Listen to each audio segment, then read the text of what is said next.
Hello everyone. Good evening, my friends here in India, and very good morning to all the friends joining from the US. I, Rohit Upadhyay, on behalf of Directorate of Education, GNCT Delhi, welcome you all in Let's Talk Education series. This is the second part of the session, Understanding Education Systems Around the Globe.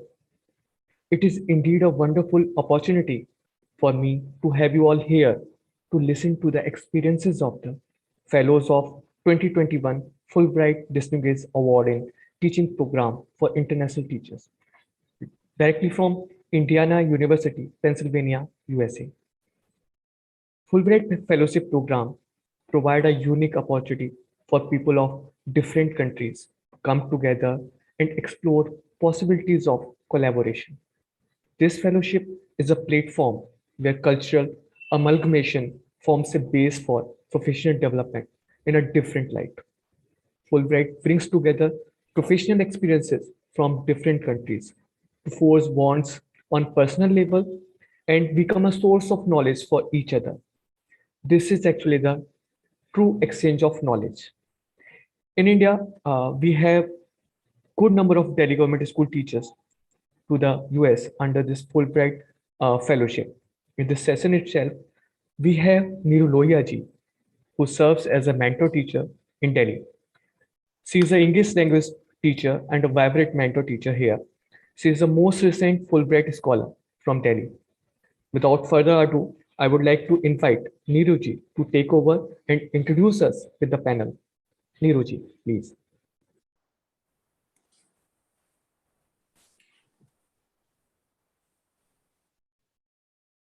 नमस्कार सभी को. Yes, namaskar.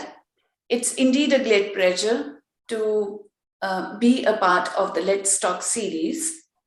As Rohit said, this program is indeed a unique opportunity for each and every one of us. And we have been a source of education for each other. Because of sharing of the best practices, I have accumulated a lot more than what I came here with. Before starting the session, like in the last session I did, I expressed my sincere appreciation for each and every of the FDI fellows who have readily accepted the invitation to talk to teachers across the continent. Thank you so much, each and every one of you. Let me introduce you to the Fulbright presenters today. We have among us Mr. Abdul Muttalib Hakar, who is an English language teacher from Al Jadida, Morocco. Welcome, Mr. Abdul Muttalib. Thank you. Thank you for the invitation. Next, we have Ms. Lourdes Sanchez Cuadros from Mexico. Thank you very much.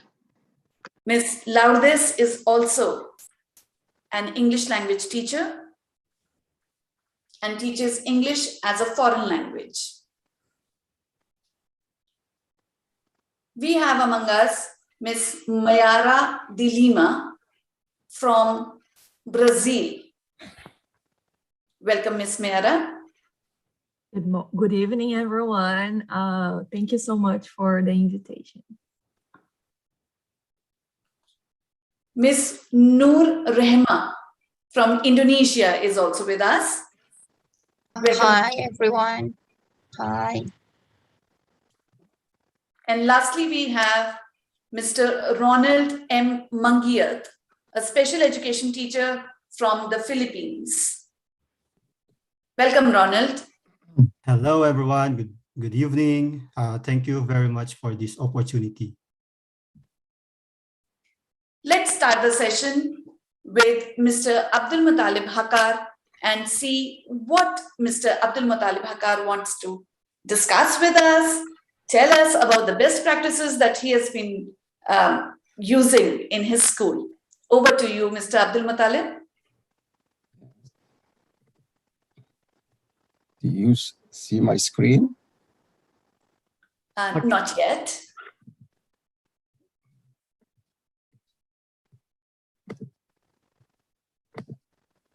Now, do you see my Yes. screen?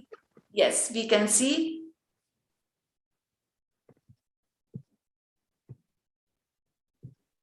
Now, is it clear now? Yes, yes. Good. Well, good morning, everybody. Good evening to Indian people. It's a great pleasure for me to share with you my teaching experience. I've been teaching English for about more than 17 years in secondary education. So today I'm going to talk about the English language in the Moroccan education. So the primary aim of this presentation is to provide you with further insight into Moroccan educational system. And also, I'd like to raise awareness of the standards-based approach that we use in teaching English. In addition to that, I will be outlining some classroom practices in teaching English in Morocco.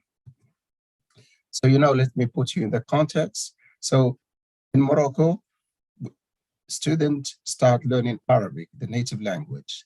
And at the grade 3, they start learning French. And they start learning English until the grade 9th.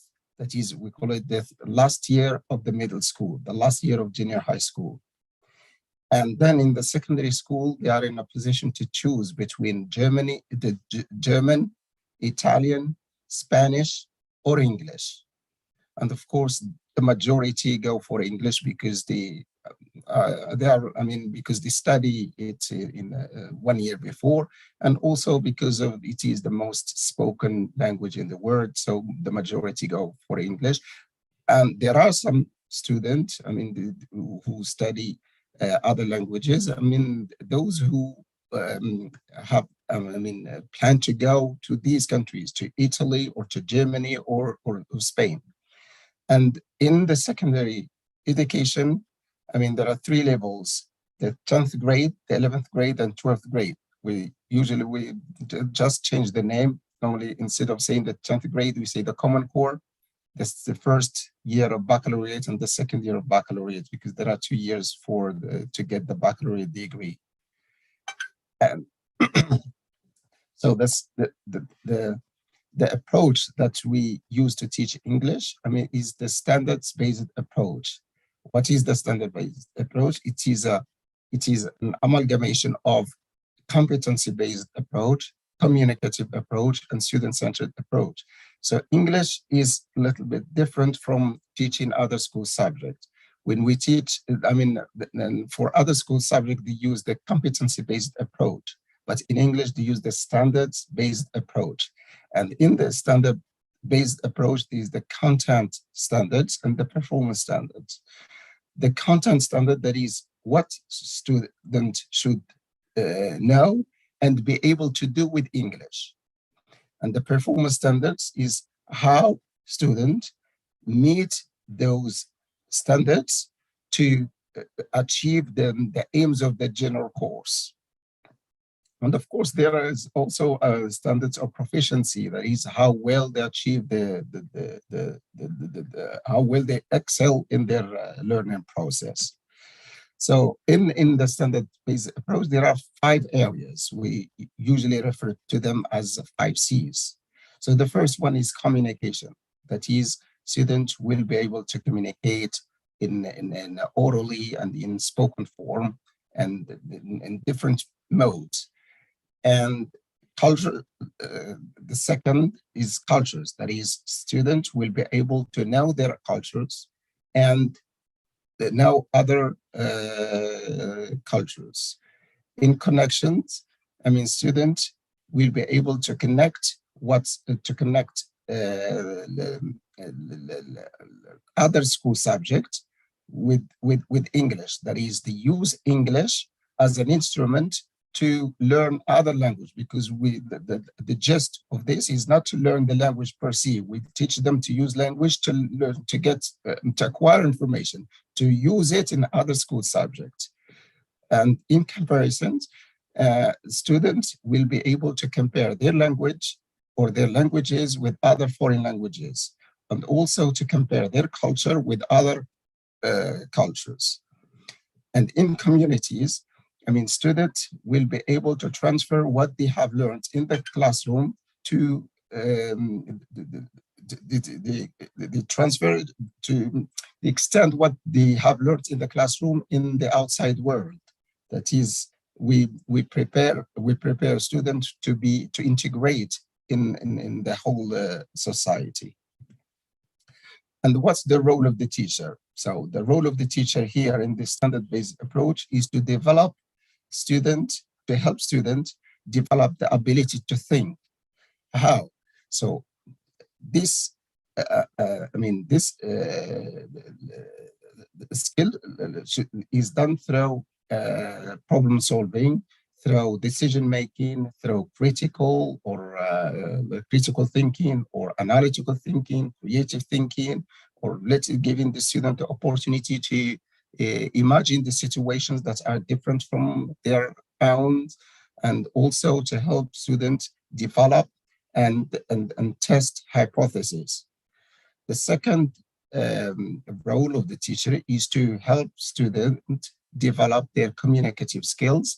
I mean, the teacher here is in a position to student or to help students construct and defend an argument, and to help them work effectively in pairs or in groups, and to communicate their ideas, to communicate their plans, to communicate their processes.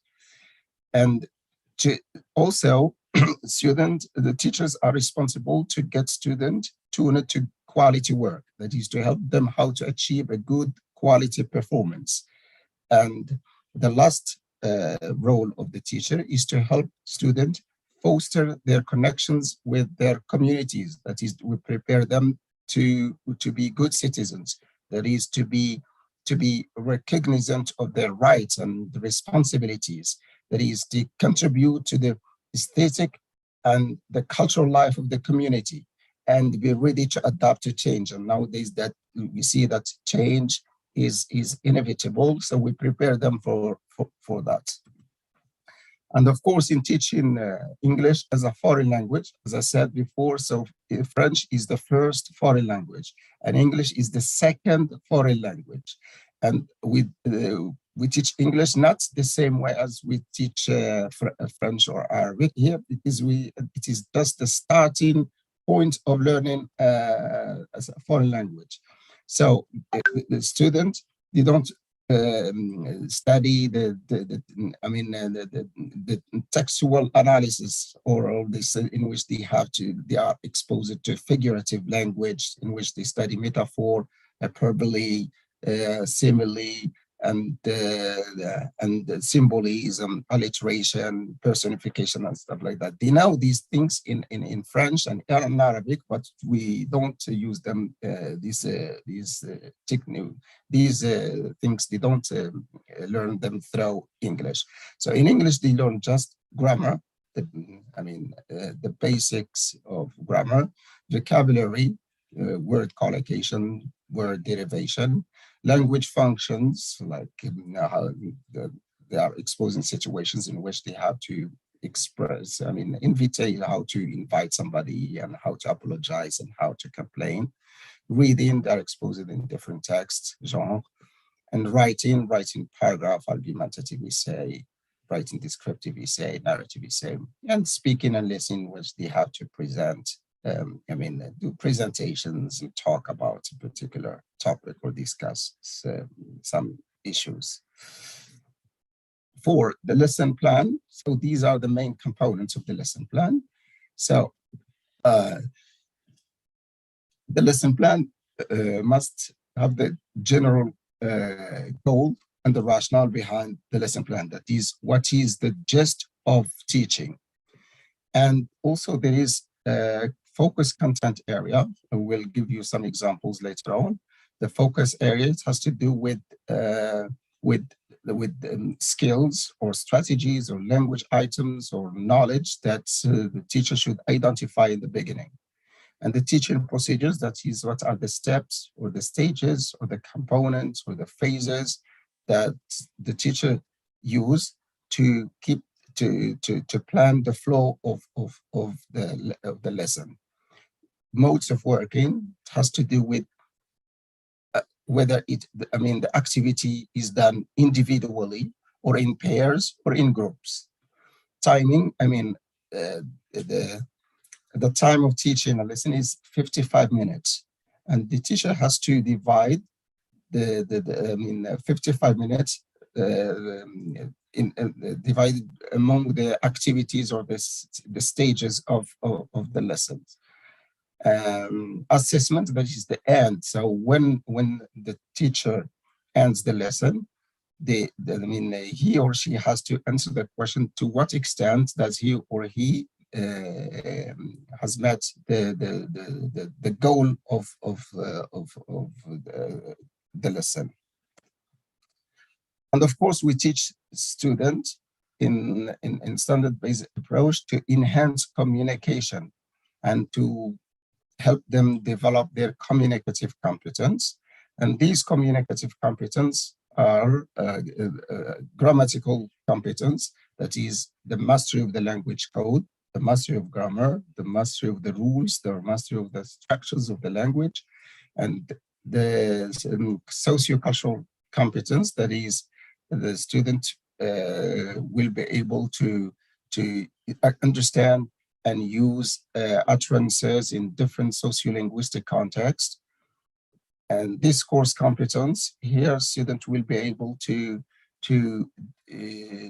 combine the form with the meaning, so as to form a unified or coherent text in different genres. Strategic competence is the ability for the student to use verbal and non-verbal language to boost their communicative skills. So this reading in standard-based approach is defined as follows: it is a problem solving in which students have to extract meaning from the text. They have to think, and they have to use particular strategies and skills to understand the meaning, to decode the text. And it is an opportunity for them to make connection between what they know and what is new in the text. And this helps them develop their critical thinking or their creative thinking. And also from the text, they can develop other skills, they can develop vocabulary, and also we prepare them to be a lifelong learners. That is, we try to enhance the culture of reading among students. And these are some examples of the reading content standards. So for example, here, students will be able to extract meaning from a variety of materials, or students will be able to analyze and synthesize reading materials. Students will be able to react to reading materials. Students will be able to recognize the author's point of view or attitudes or intent or tone. Students will be able to interpret cultural elements found in reading materials. So the last example of reading content standards could be students will be able to transfer gained knowledge and strategies to other subject matters and communities. So of course, to help students develop these standards, so we, as teachers, we have to enhance the macro and the micro competencies. These are some of the strategies that teachers have to use while devising their activities. So these activities should be directed to identify or to make students identify, understand, interpret different text types, to determine the organization, to summarize, to get acquainted with various cultural aspects, and to get them engaged in reading by involving them, asking them to highlight words, to take notes, to question, to compare, to contrast. And these are, here I'm talking about reading, from the general perspective. And for, when students dig deep in the text, we try to help students to develop, the micro competencies in which they have to scan for particular information, and they have to understand the text implicitly or explicitly, and they have also to transform, the paragraph of the words into graphs, into diagrams, into timelines, and also we help them distinguish between ideas and supporting details. Also, we help them identify the topic sentence from the other supporting sentences, and this technique also will help them develop their writing skills. So in reading text, so we expose the student to different challenging texts, but these texts should tap these topics. So I see that these topics are universal, and the example here, I mean, student will divide. I mean, the last in the fourth level, or the last level of learning English, which is the 12th grade, students are exposed to texts that deal with technology, gift of youth, education, sustainable development, brain drain, gender equality, cultural heritage. So these these texts, I mean, these themes are very important for students. And also we, as teachers, we have to take into consideration the age of the students, their interests, and their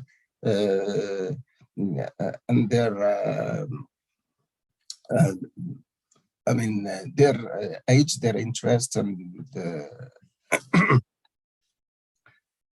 we have to think about their prior knowledge, and to see what's the text that is challenging and what is not. And for the teaching, we have to think about the 3 stages. I mean, pre-reading, while reading, post-reading. In pre-reading, it is a kind of brainstorming. So students will be provided with activities in which they have to guess, to predict the content of the text. And these are the main activities that can be used to predict, to make students predict the content of the text. And these are the techniques to test the student's prior knowledge. For example, to preview the title, to use the semantic mapping, to use the picture, to brainstorm ideas, to engage them in discussion of a particular theme, to engage them to ask questions, to use vocabulary, and to use the text in chunks. In the phase of while reading, so students get directly to the text, and they start reading, and they must show their understanding of the text. And here are some of the activities that test their comprehension. So students will be able to understand the relations between parts of a text through lexical cohesion or grammatical cohesion, to interpret the text by what's going on. They can predict, they can use cues such as cohesive devices. They can determine the development of the idea, and they can identify the main idea and distinguish it from the supporting detail. Also, they can recognize the function of the whole text and the intent of the author. In post-reading, this is the last phase in which students are in a position to discuss, to express their opinion, and to think critically about the content of the text. So these are some examples. For example, previewing the title. So, for example, when we think about these strategies, we have to think about what students know before, and also we have to know which information that when students read it, it triggers their interest, or it makes them react. So, for example, these are some, this is a title, for example, I can share it with you. So if you have, so for example, this is the title. I can say, for example, I can say, so look at the title, how many words, and what are their grammatical category, what's the difference between the first and the second word, can you suggest any other word, so do these words rhyme, so what can we do to, to change, can you add more words that rhyme the same, what do you think the text will be about? So and then I engage engage in an interaction with the student. In semantic mapping, so I can ask students, for example, women's issues. So so the main aim of this strategy is to help students develop a concept and to brainstorm familiar words and word collocations. For example, women's issues, what are the concepts that are related to women's issues? So students may come up with gender equality, empowerment, emancipation. So if you have any other suggestions, so you write them in the chat box.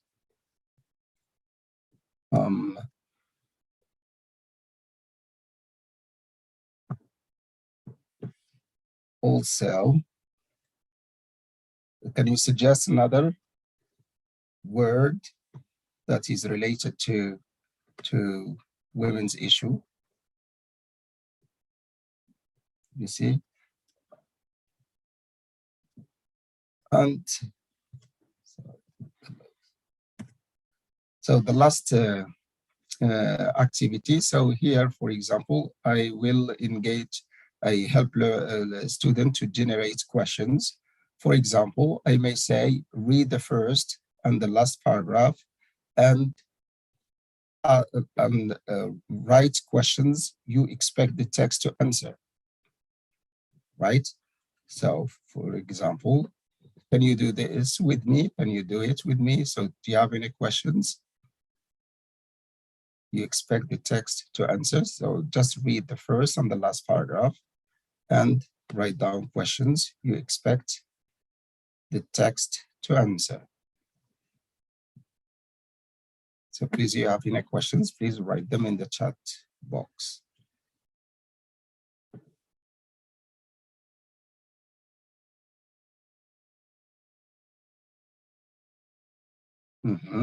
Yes.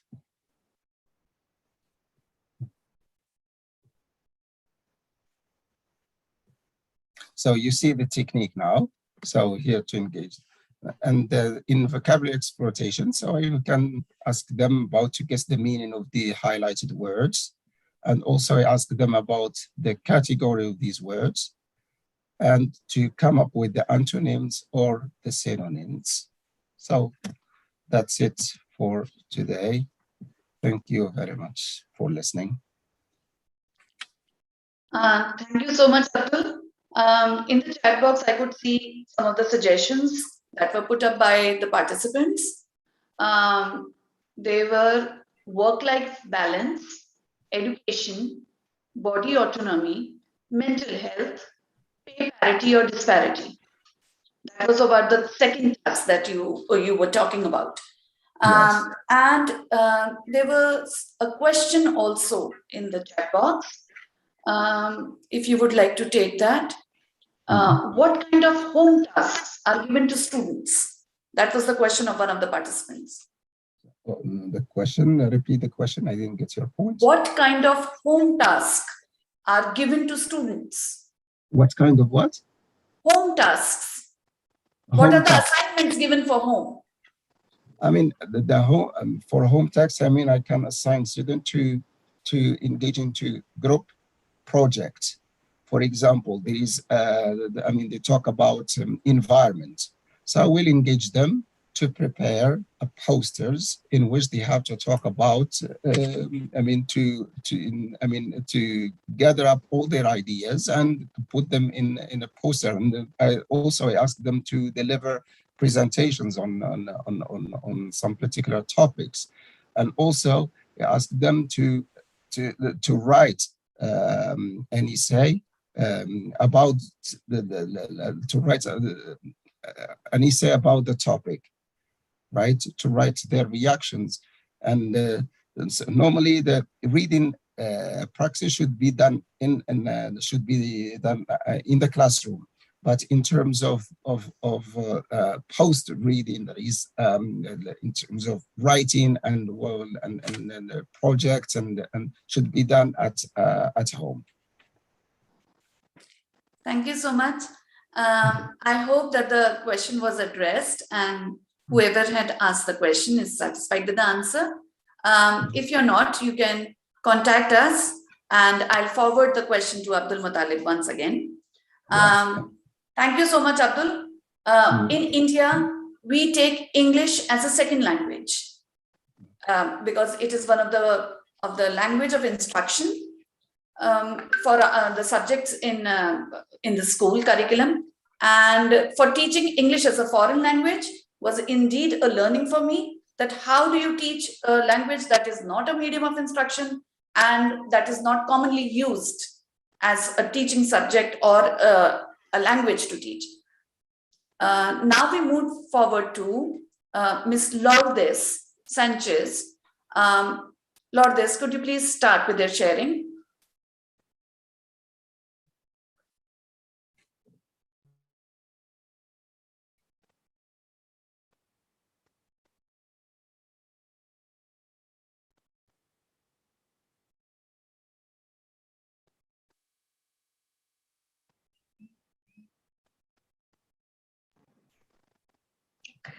Good morning, and good morning, everyone, and good afternoon over there in India.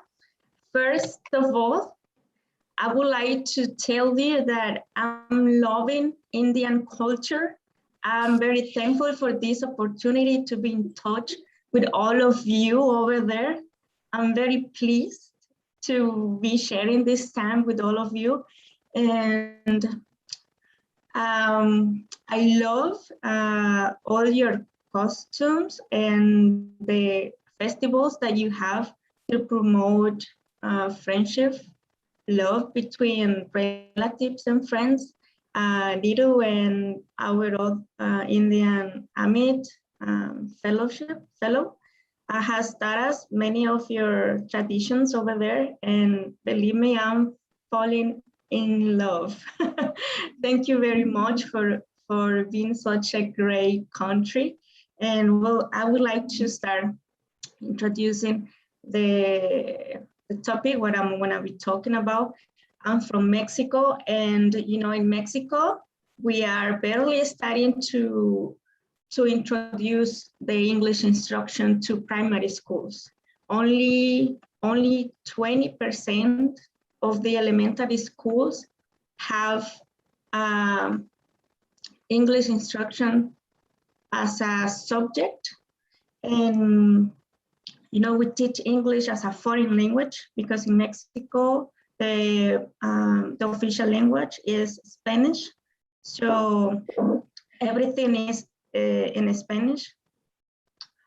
So for us, it has been a challenge because the students only have a 50-minute class a week. So we also have a national curriculum. It means that urban schools and rural schools have the same textbook.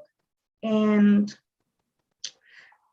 so we also have some of the components of the national curriculum, which are three: the familiar and community environment, the academic and educational environment, literary and ludic environment.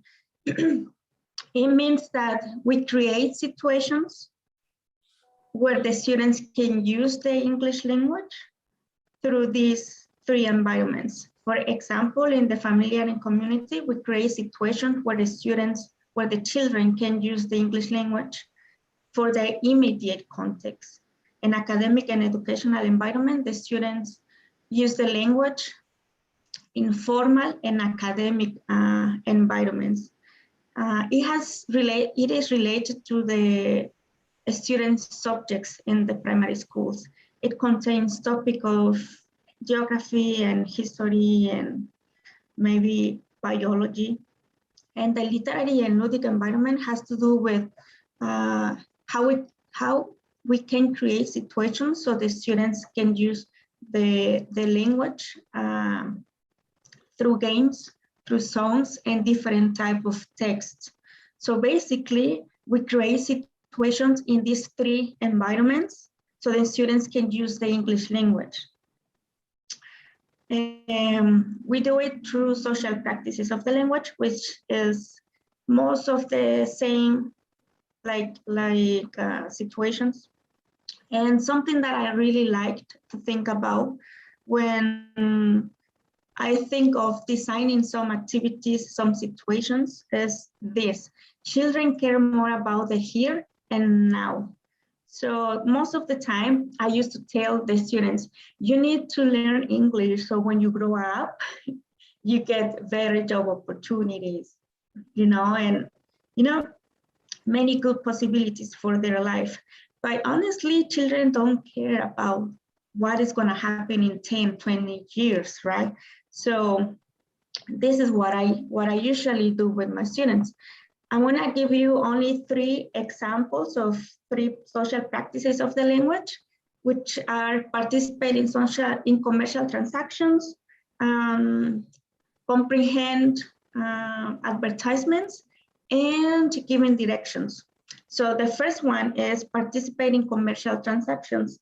I'm going to play this video so you can see the students performing this social practice of the language, which is buying and selling products.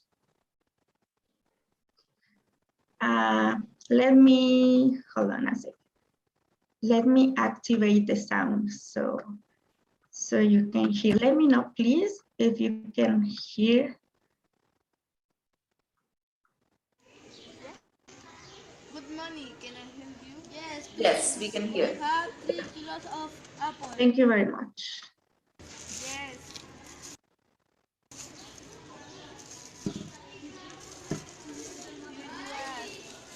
Would you like anything else? No, that's all. Thank you. How much is it? It is $10. My side, $10. Thank you. Good morning. Can I help you? Yes, please. Could I have 3 kilos of mango? Yes. Anything else? What No, you thanks like all. anything else? No, thanks all. Thank you. How much is it? It is $55.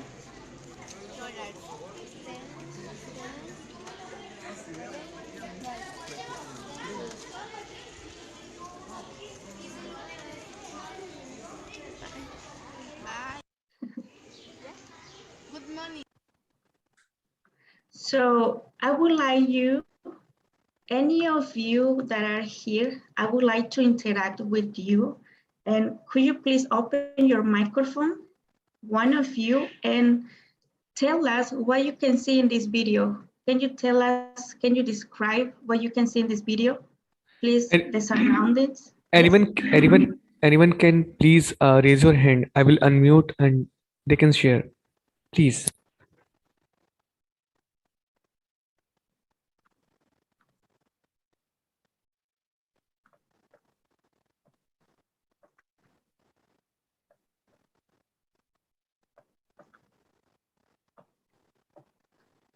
All right. I would like to Chandan. Ja, are you there?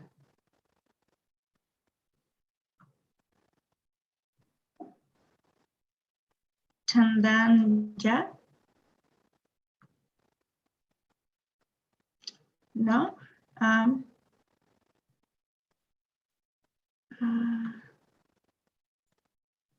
Maybe this Dilshad? Are you there? We have Divya Gupta who has raised her hand. Divya, could you please unmute yourself? Hi. Hi, everyone. Am Hi. I audible now? Yes, yes, you are. Excuse me, what's your name? Divya Gupta. Divya. Hi, Divya. lots. Oh, nice to meet you, Divya. It's Same my here. pleasure. Nice to see you and meet you all from the comfort of my home. So, Rohit, sorry, I would not be able to start my video because my internet connection is quite low. Sorry. So lots, I can see the students practicing speaking English. You have given them some real life situation where we interact, where we need to interact with people in order to buy something or, to live our life comfortably. Communication is happening over here. So instead of just teaching them, making them sit in their classrooms and delivering a lecture, I could see some practical implications and practical method to learn English, communication, speaking and listening. Everything is happening. Kudos. Thank you very much. Thank you very much. Exactly as you just mentioned, you just described beautifully what's happening right now. As you can see, I'm using Realia. They brought the mangoes, they brought the apples that they wanted to sell. In Mexico, we used to eat fruits with chili, with some spices there. And so some of the students brought to the school some mangoes and apples and put tajin, some chili up on there. So they can sell it, so they could sell this in like real life. And so I created this little stand so the students could see like, oh, we're gonna sell like for real. Yeah. Yeah. And as you can see in the background, that's the school where I work. I wanted to put this picture so you can see what primary school looks like in Mexico. We don't have very fancy buildings. So in this case, because the 2017 earthquake damaged the building, we are working on the court. So we have to wait. We have to wait for years so we could have a new building. We haven't used the new building, but hopefully when I go back in December, I will be using the new building. So I'm very happy for that. So, so thank you very much. Okay. So students will also be getting new space to learn and explore things. Yes, absolutely. Okay. Thank you very much for your sharing. participation. Well, sorry. And in order for having the students doing this, like communicate through oral production, I need to do a lot of activities throughout the quarter. So for example, to your right, I have a small belt and I have two students like participating. I have a bag of marshmallows. So like I ask the students to do something. For example, in this case, I'm asking them, buy a product, give the price, ask for the price, and deliver the item. And then the first one who touched the bell is the one who's gonna answer to my request. And then if the student gets it wrong, then the turn passes to the other students, and then the winner gets a marshmallow. And so they are racing to touch the bell first and to give the right answer. So this is so much fun. So in order for me to have the students performing the social practices of the language, I need to do a lot of activities during that quarter. So it's not as easy as it seems because they only have 1 hour a week. Currently, the children have 2 hours a week in my school because I talked to the principal and I propose him to give priority to the superior grades. So when they leave primary schools and go to secondary schools, they are better prepared with the English. So now the children have 2 hours a week. And, I need to prepare all the materials at home. So I don't waste time in the classroom for them to copy from the board or to have, I need to bring all the vocabulary they were gonna use or everything ready so I can just display in the classroom and have them students use the English language. Another social practice of the language will be in comprehend or interpret advertisements. In the national curriculum, we have this social practice of the language.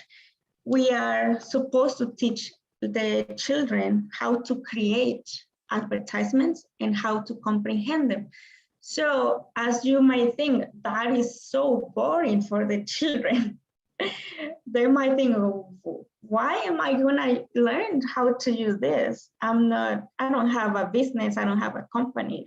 Why am I gonna use this? So what I told them is that I know you have toys. I know you have toys you might not like anymore. You have toys you don't use anymore. And maybe you want to sell them. So I'm going to ask the principal to give us an opportunity in the recess time for you to sell them. And they were, and I told them, and all the money you get is gonna be for you. And when I said this, the children were crazy. So I told them, in order for you to sell these toys or products, you need to create some advertisements where you can describe what products are you selling or how your toys, you can describe the toys you're selling. And as you can see, they made some advertisements. I just put one picture. I took pictures of their toys and they put them in their advertisement. As you can see, this stuff, teddy bear, and the price, the contact, the colors, and the description.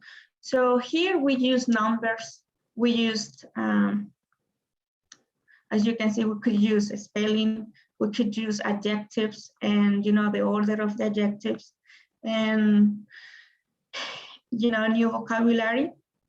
And that's what we did. So this is one example of how we can contextualize the activities that as teachers we are supposed to teach them. And the last one is giving directions. Another social practice of the language that I really liked to teach or to facilitate to the students is this one. So we created this city. We created this city. So the name of the streets are fruits. And you can see that the students can actually walk with a car, pretending they are in the car, and to find directions, at the same time giving directions, walk through the city, like right through the city, and following some directions as well, like walk straight, turn to the left, walk straight for 2 blocks, turn to the right on Maple Street or Apple Street, that kind of directions. And so usually perform competitions with my students, and I made some of these trophies out of bottles, plastic bottles, and the chocolates, coins. So we have so much fun. Following this method, I have 7 students have been certified. They have certified their English level by international certifications, TOEFL Junior and First Word by Pearson. And they don't take private classes. They only attend, they only have English classes in the public schools. Public schools are run by the government in Mexico. And I feel very happy because I can see some progress in the students. Only 7 students have been certified because those are the scholarships I request to the government for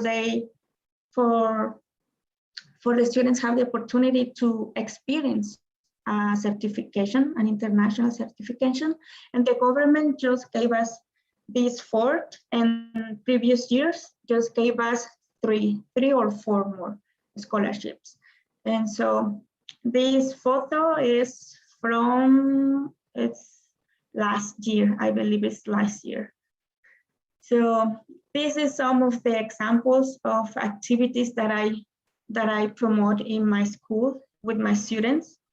And the principles I follow is students care more about the here and now. They are selling their toys and getting money right away. They are using the language right away, English language, and also contextualize the activities like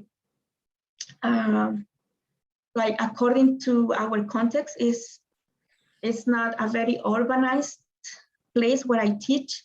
And also I try to design these activities according to their interests. And well, that's what I usually do in my school. And thank you very much. Thank you so much, Lourdes, for sharing such wonderful speaking and listening activities.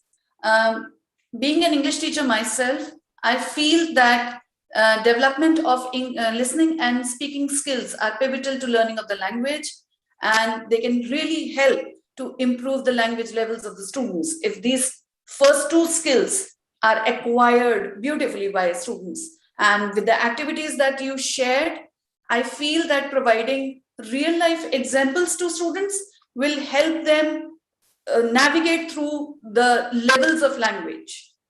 Thank you so much. Yeah. Do you want to say something, Lourdes? Yes, I would like to show this. Sorry, I need to do this. So you can see how the students are becoming creative with the language and how the students are using it in their own context. Sure, sure.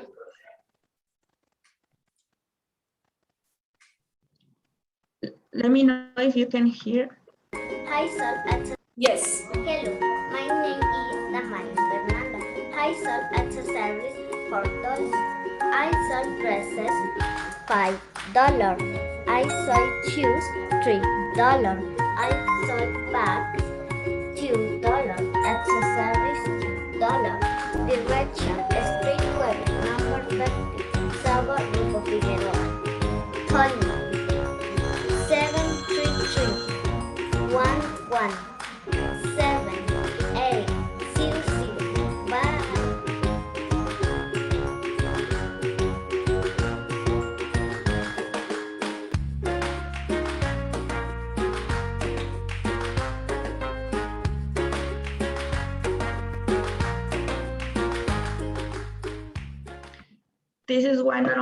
This is my school, primary school Facebook page, and I administer this page, and I have created kind of like a community between the parents and the students.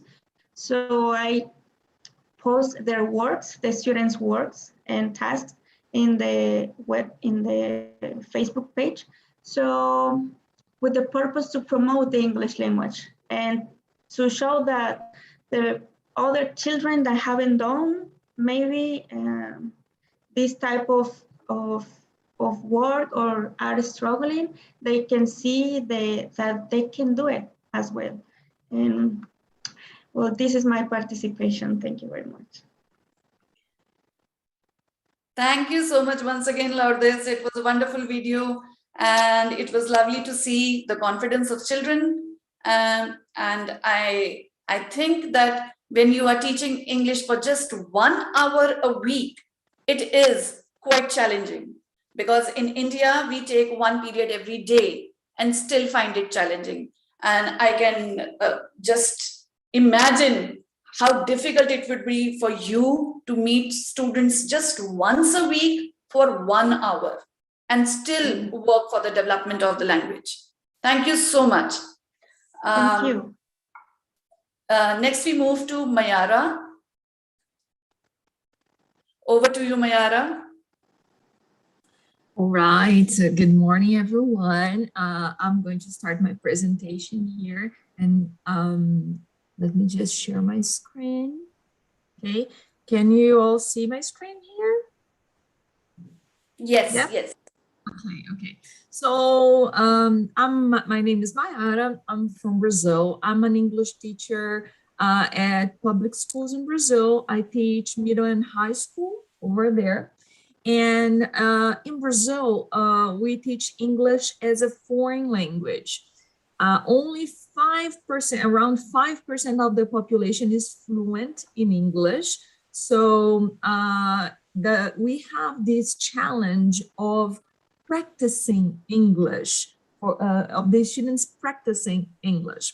And we teach 2 hours a week. Actually, it's not exactly 2 hours. There are 2 classes of 50 minutes each. So as an English teacher of public schools, I started to find this very challenging, because we have English classes since the 6th grade. Now, actually 2 years from now, or some years from now, there are English classes in the basic levels or in the primary schools, but mostly in public schools, English classes used to start at the 6th grade. However, even though students studied for all these years, that we weren't seeing a high level of proficiency in the final years of high school. So in order to deal with these challenges as a teacher, we have to reflect on which resources we can take to improve our classes and the opportunities of practice.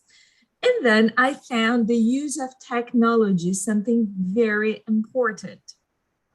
At first, when I started working in public schools, I used to be an advocate for banning technologies from the classes.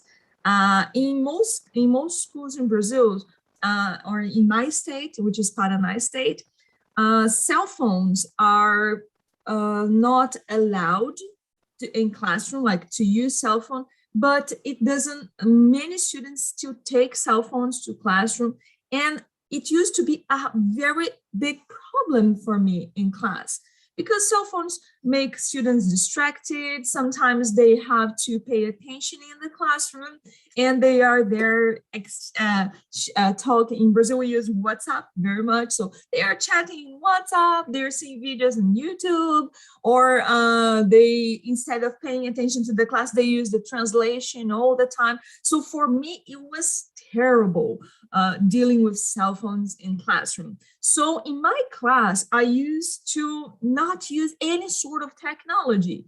In order to practice with the students, I used to use board games and this sort of things. However, I started to notice that there is something special about this generation that we must consider.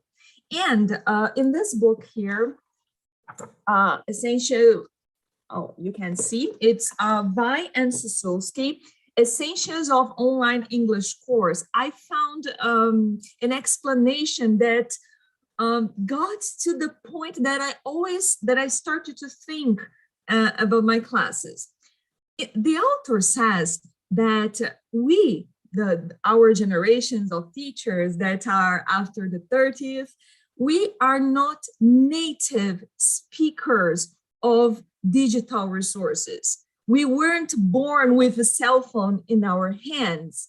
So digital resources and technology is a foreign language for us, even though we are all now able to use cell phones and Facebook and Instagram. This is foreign. We learned that after we were maybe 15 or 20 or even 30.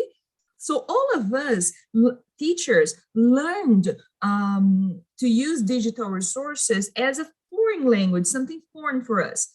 This is different from this generation. Our students, at least in Brazil, but I think all around the world, our students are native speakers of digital resources. Using this metaphor of language, they are born using YouTube. They are born interacting with resources like we can see kids knowing more about resources than their parents. I can see kids in Brazil teaching their parents or their grandparents to use some digital devices. So as teachers, we have to learn to communicate in the best way possible that our students are going to understand. So I understood in my own experience that denying the use of technology in my class, I was making my students, how can I say that? I was preventing my students to have a better learning experience. So then I started to consider how to use technology in class to help them. So then these are some of the challenges that we face in the English classes in Brazil. First, crowded classrooms. How can you practice language interaction? And I believe that interaction is a very important item and resource for developing fluency. Remember that in Brazil, around 5% of the population speak English. So the English class is the only place sometimes where the students have opportunity to interact in English. Textbooks, our textbooks sometimes, like we think about a class of 40 students. So in this class, there are students who have high proficiency of reading, and some students don't know how to read even the first sentence of the book. So we have a very diverse, a very heterogeneous environment in the English class. So the textbooks sometimes are very challenging because some students can do it very fast and other students are not able to deal with the book or even with the utterance of the exercises. And then there is a lack of motivation, which has many sources and many reasons, but we have a lack of motivation to learning English. As Lourdes said, you sometimes can get to yours and say, oh, it's going to be very important for your future. But the students sometimes don't have the motivation for now, what they want for now in their lives. So, and the last point, but I know that there are many other points, we have the time constraints, like having 2 classes of 50 minutes a week, around 40 students. It's very challenging to give English practice. So there are many ways to deal with it, not only through technological devices, but I started to see technology as my friend and not my enemy. So I'm going to share with you guys some resources I started to use in my class so that I could see and I could help my students to have extra practice. The first one I'm going to share with you guys is the use of Quizlet or Plickers. Okay, so I'm going to share it here. All right. I'm going to start with Plickers. Okay, Plickers is a low technology resource, but it's still a technological resource.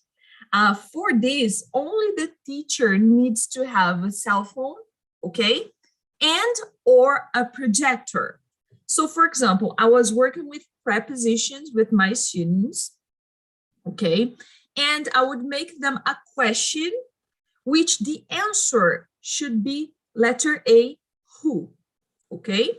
So I would show this, or I would even ask this verbally to my students, and through clickers, if I would print for the students this QR code, okay, so they would have this in their hands. So I would ask them, is the answer letter A, letter B, letter C, or letter D? So they would get this paper and put it in the right position. So then I would scan the answers with my cell phone, and I would get the answers from the students. It might seem something simple, and you can ask me, why didn't you just tell them to say that for you? Or why didn't you just like collect some papers? But remember that inserting technology in class is a way to communicate in the language of the students. So even though students can't use cell phone in their class, for example, through clickers, you use your cell phone, and students just have this QR code, which is something they are familiarized with. So this is only one example of something that I used in class, and I would see my students very excited to know about the results. So I could see some change in my class. The other resource that I use is Quizlet. Let me show you here, okay? So Quizlet are these flashcards, okay? Where, for example, in this Quizlet here, I was practicing phrasal verbs with my students. So remember that we have that time constraint. For this Quizlet, students would need to have or a cell phone, or we needed to use the school computer lab. So the students would develop their own flashcards. This is the Portuguese translation, okay? They would have their own flashcards in order to practice the phrasal verb, okay? So this would be a classroom extension, because sometimes in class we don't have enough time to practice these phrasal verbs. So they would be able to do these on their cell phones, in their homes, or they would be able to do this at the break in the school, or even they could go and we have classes only in the morning or in the afternoon. Students don't have class throughout the whole day, so they could go and do it in another time. So the idea was to amplify the time we have in class in order to use these resources, okay? Another resource that I like to use with my students is for listening practice, which is this lyrics training, okay? Lyrics training, students can choose their favorite song, and they can get here to the level. I chose here an Adele song. Okay, they can get to the level they would like to practice, okay? And then they would start, I'm not going to start playing Adele for you guys so that you don't cry this morning or evening there, but they could practice vocabulary and listening through this device. So I for example, I was working with simple past in my class. So I would choose a song that had these items, so then they could practice the ED sound through listening, and also practice vocabulary through this device. In this class, I could use the cell phone. Some students got so excited that they went back home, and because there is a ranking, so then they could get to this ranking. And one student came back and the other day and told me, teacher, I was the first in the international ranking. So she practiced so much because she wanted to be the first, that it was very exciting for her. And there is another one. This one everyone knows, it's very simple, which is Google Docs and Google Presentation. For this activity, students could interact. I gave each student one slide, and they would post here, they would share here some of their activities while we were in the pandemic, and they could see each other activity. So they could analyze, they could interact. So it was very simple, but they could do it, and it was very, very productive to the class. And the last one, which is my favorite, was the use of Padlet. And Padlet is like, you create like a website, okay? And your students can share their things here. So here is one of my classes, okay? I was practicing simple past with my students. So then they shared here some of their texts, and they can also share audio in here. They can share their videos in here. They can produce videos and everything. So my point here, and I'm sharing this very fast. You can ask me later. I can give you more ideas about these resources, okay? But my point here is like, I stopped seeing technology as my enemy, and I started seeing this as my helper, okay? And what I could notice is that all the conflicts that I had because of cell phones in class started to change because I would have a deal with my students. We would have the time to use the cell phone, we would use it, and then I would say, now it's time to stop using it. So for me, it was very productive because instead of making my class messed up and bringing complications, or instead of seeing my students seeing things on their phones that were not related to the class, I started to use this for something that was related to the class. Of course, this is not a perfect world. I still have some challenges. I still have to deal with many things, but I could see some very important benefits. I put here 3 of the benefits that I could see and that they are a reality. First, technology helps to cope with crowded classrooms. For example, what my students share on Padlet in one day, I would have a big challenge to make many days of presentations. And it's gonna be there, they can see, they can read each other's work. So it expanded the class and helped me deal with crowded classroom.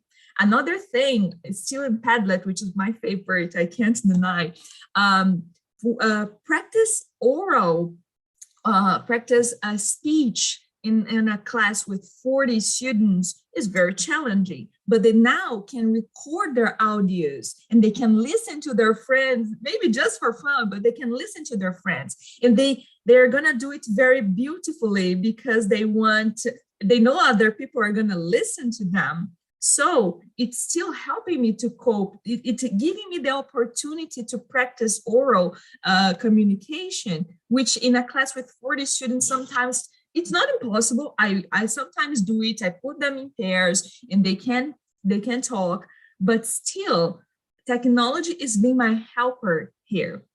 Second, it expands opportunities of learning. Sometimes only having the textbook to do homework or only have that list of memorizing words, it's very challenging for the students. Remember that they are native speakers of online resources. So now, as I showed you, having the Quizlet to practice, sometimes I tell my students like, oh, you are there, you have nothing to do, just practice your Quizlet, and they do it. Some of them don't, but some of them do. I could see an improvement, an opportunity for those students that want to learn, an opportunity for those students that, because I myself always had the dream to speak English, and sometimes we don't have opportunities enough. So what I see is that technology gives these opportunities for those who want, in this example of expanding their opportunities at home, not more than in the 50 minutes of the class. And last, it motivates the students, not because some people see technology as like a kind of extra of the class, or something that, okay, let's let them play with their devices so that they find the class fun.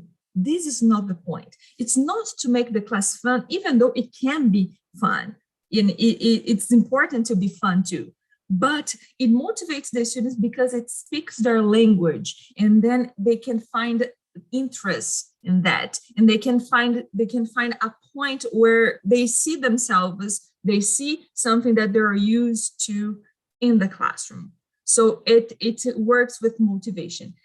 Personally, it is challenging because we teachers have to to try to learn how to use these devices and so. But what I tell you guys of my own experience, and then to almost conclude here. Until 2019, I was very resistant to the use of technology. So I took a course and in using some devices, and I gave it a try. And since 2019 until like today, I've been using this, and I could see a great difference in my students' motivation, in my students' learning, and in the quality of interaction in my class. So I was once an advocate to banning technology. Now I'm an advocate to using this with wisdom, knowing when to use, how to use, and how to take advantage for this, of this. And to conclude, I'd like to mention, I would like to say one thing. As many schools all around the world, we have this first, some schools it's forbidden to use cell phones, so we don't have our computers, and or sometimes we don't even have them available. Some schools only have the computer lab, and we have many resource limitation. But for me, and we also have that in the schools I work in Brazil, but for me, it's important to use what you have available and try to make the best of it. Thank you very much for your attention. I'm finishing my speech. And if you have any question, I'm available to it. Thank you so much, Mayara. And I must compliment you on highlighting the point that we as teachers are not digital natives to technology, but our students are. And this is a very important aspect that we should remember, and we should use technology to assist the classroom practices so that students can have fun while learning. Thank you so much. We move forward with the presentation of Ms. Noor. Over to you, Noor.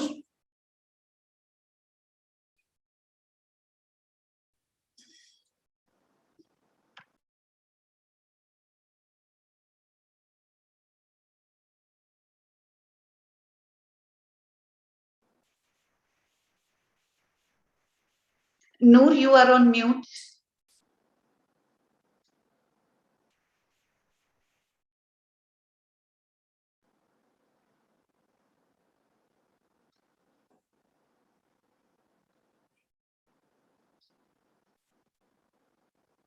Noor, now you can share your screen, please. Yes, now you can share, please. Okay.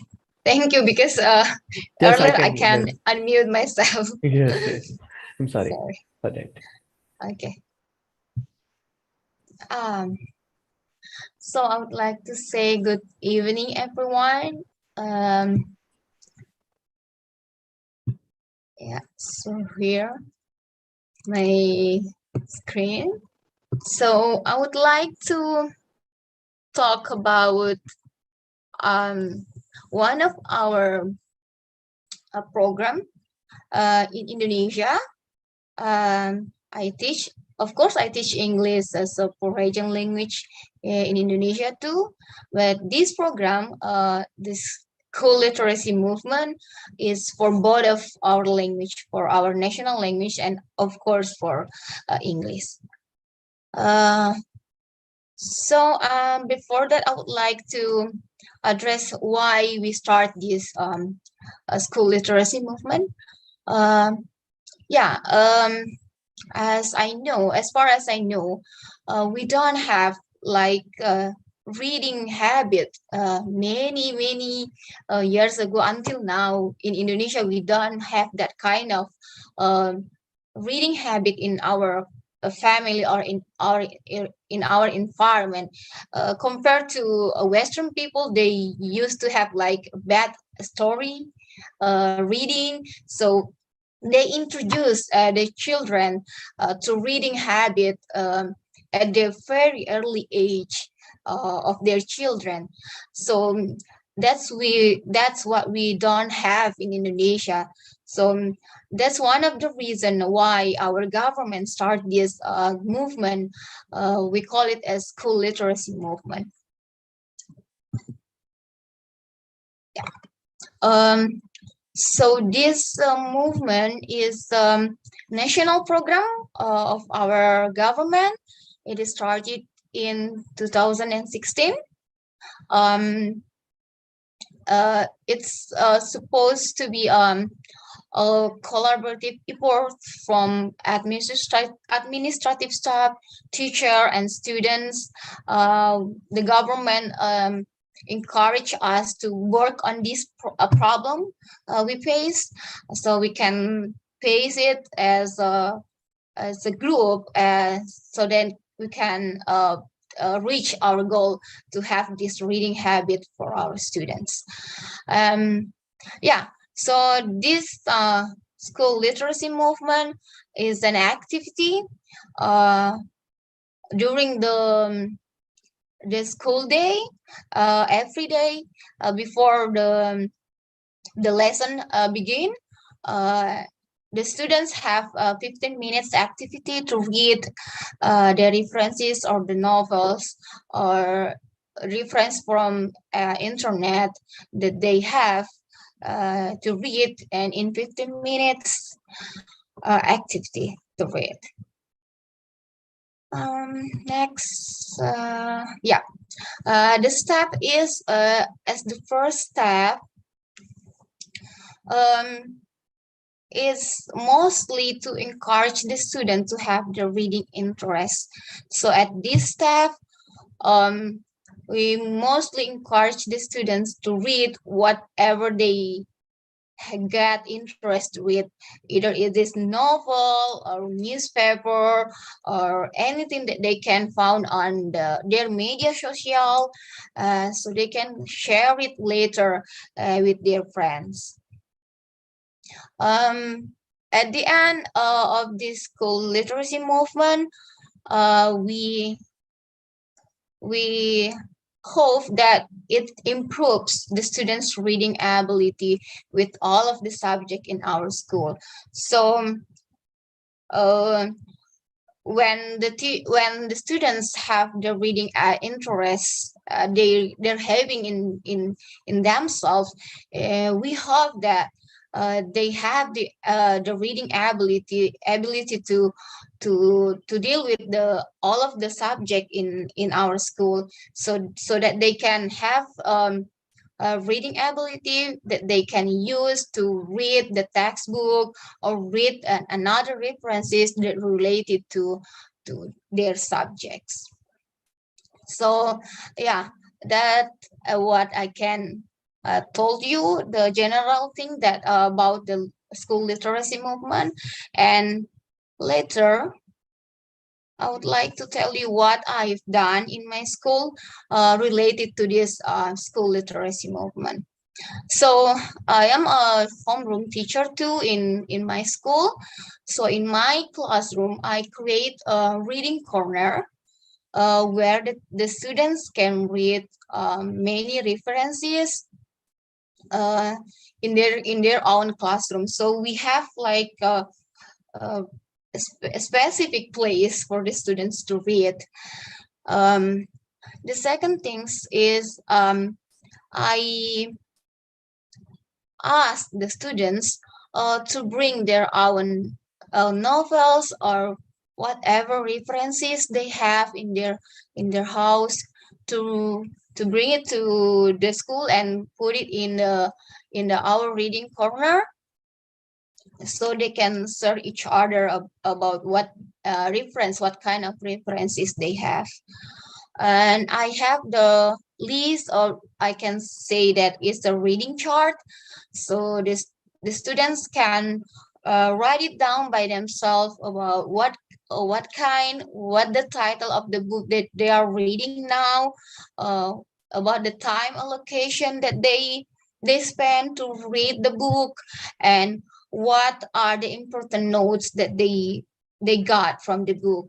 So that's what I'm doing in the related to this movement. Oh yeah, the last thing is give the chance for the students to share. So when I told you that we have like 15 minutes to share, 15 minutes activity every day before the classroom, before the lesson begin. So we give the chance for the students to share whatever they got, or whatever they note from the book that they have read. So I think it's a good idea too for the students in order to encourage them to share, to uh, to have the courage to speak in front of their friends.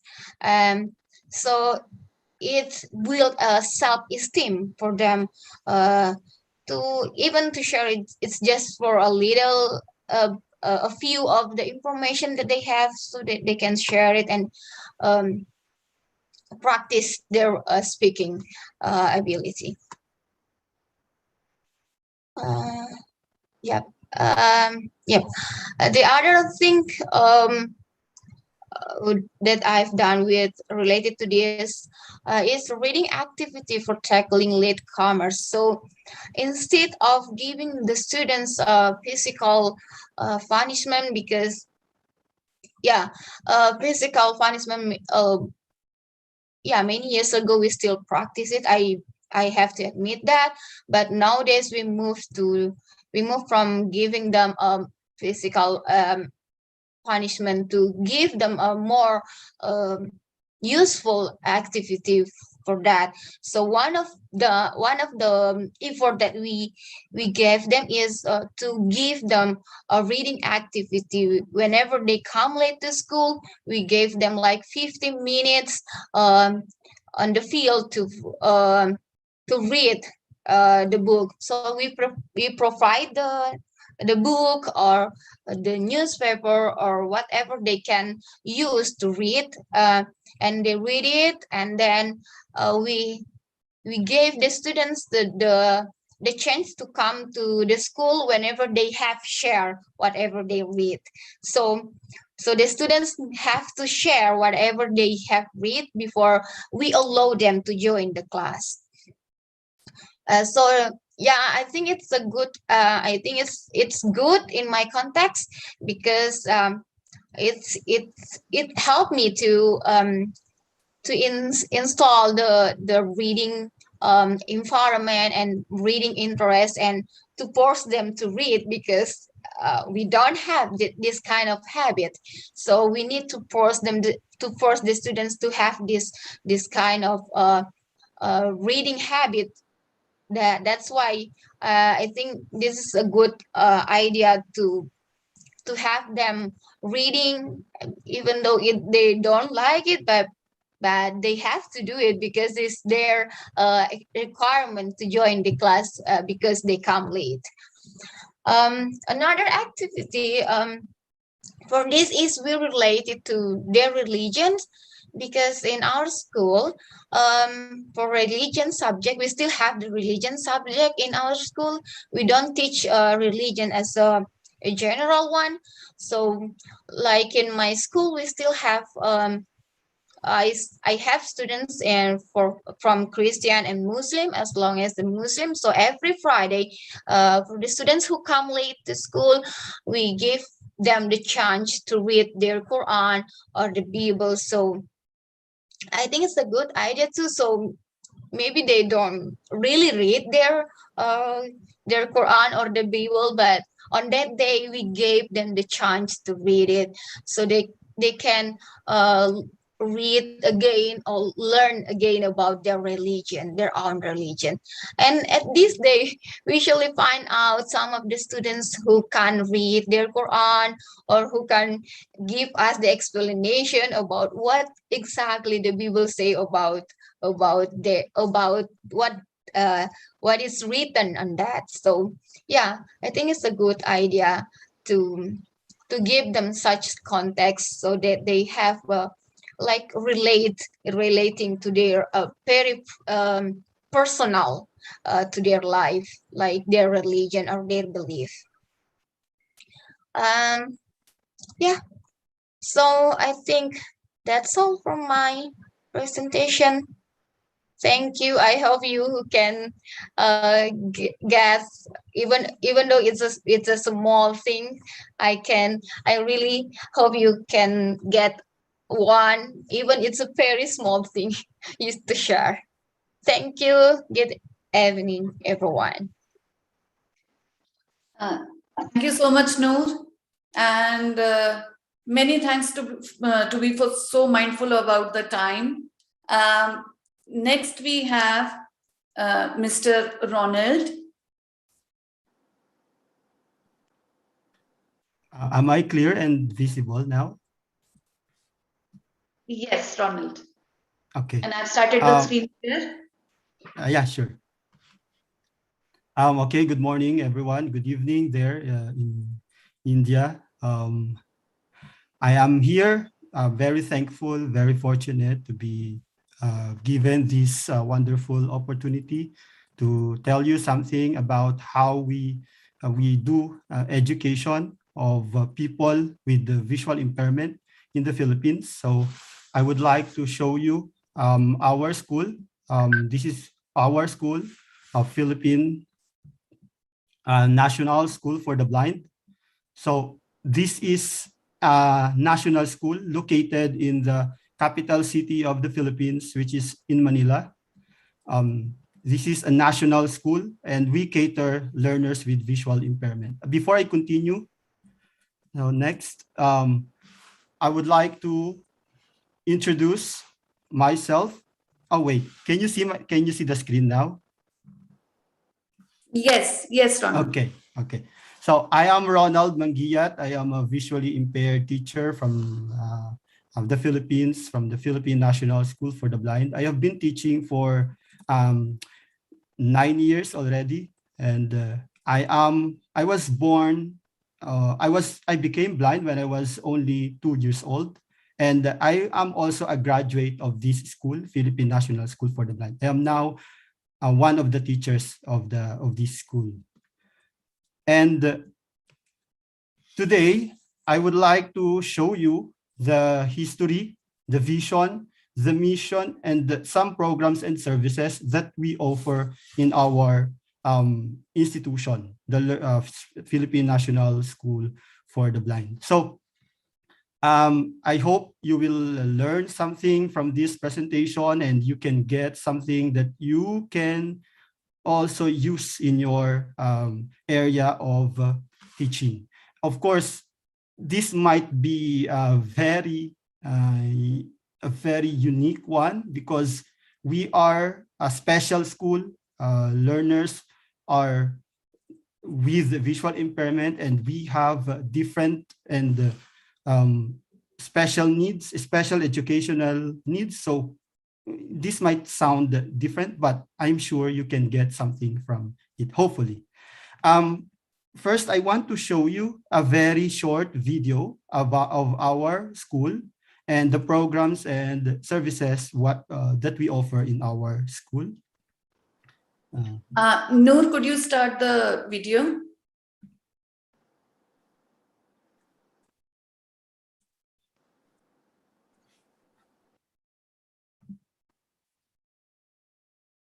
So in this video, you will see the different programs that we have. Very short video.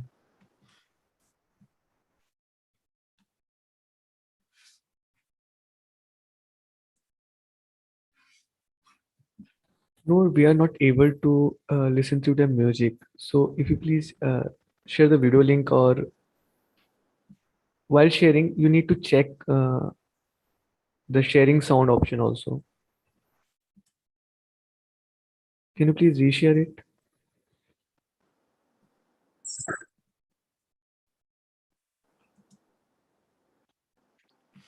Noor, the audio is not coming.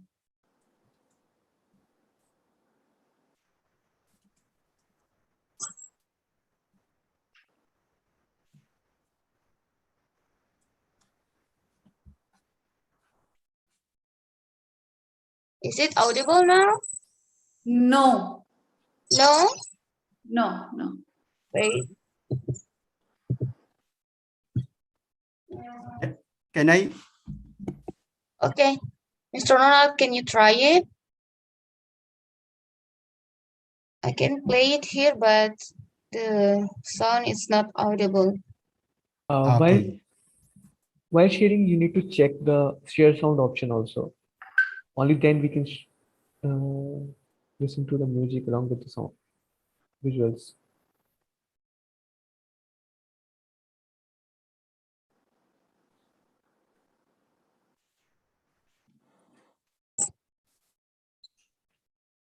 Still no. Ronald is sharing. Okay, okay. Yes, Ronald, we can see your screen. Okay. Wait.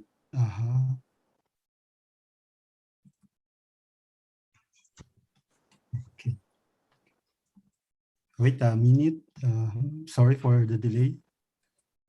It's all right, Ronald. It's all right.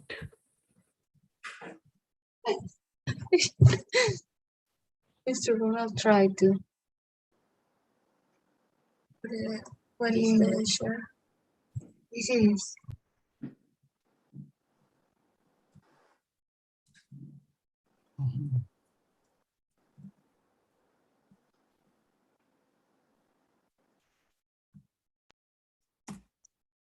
Called average. Yes, yes. Noor has shared. Located at the heart of Manila, the city of Pasay is a school that caters to the educational needs of children with visual impairment. The Philippine National School for the Blind.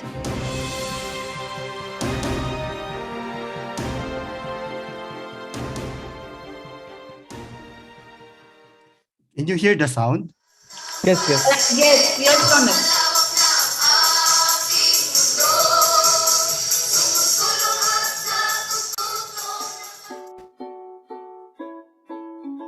Let's take a look on how are they in school. Students with visual impairment learn the regular classroom curriculum. Those special education teachers modify their modes of instruction specifically for blind students. Students read and write through the Braille system of writing and reading.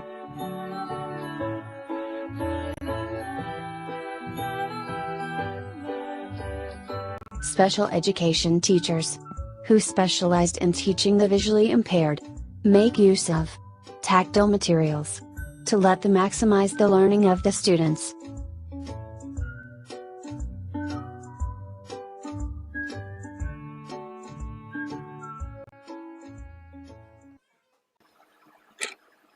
Let's take a look on how the school started. The Philippine National School for the Blind used to be a component unit of the then called Philippine School for the Deaf and Blind, since it was established in 1907.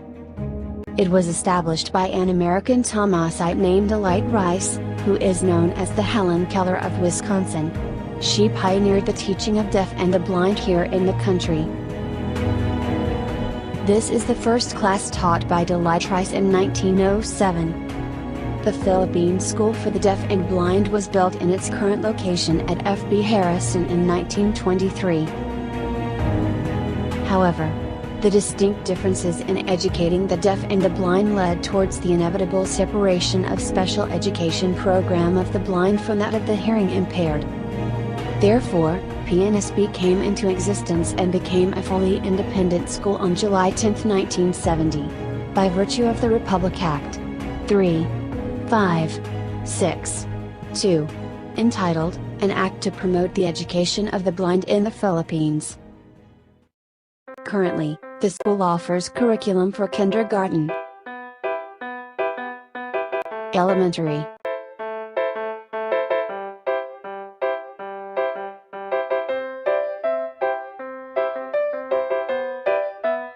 high school,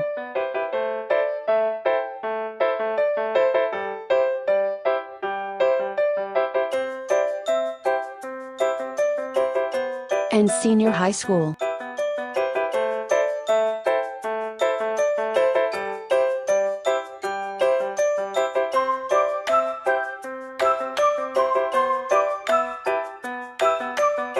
Philippine National School for the Blind will continue its mission to provide quality education to students with visual impairment.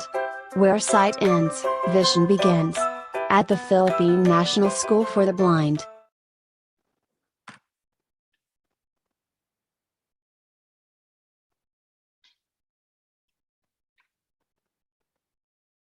We are back on the PPT, Donald.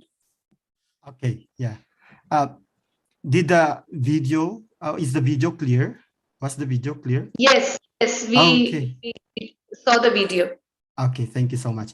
So in that video, you can see that before Philippine National School for the Blind and School for the Deaf is just a one institution. They are located, or they are educated in the same setting. But since we found out, or it was found out, that learners with visual impairment have different needs, so the government decided to separate the two schools. So we started existing in 1970.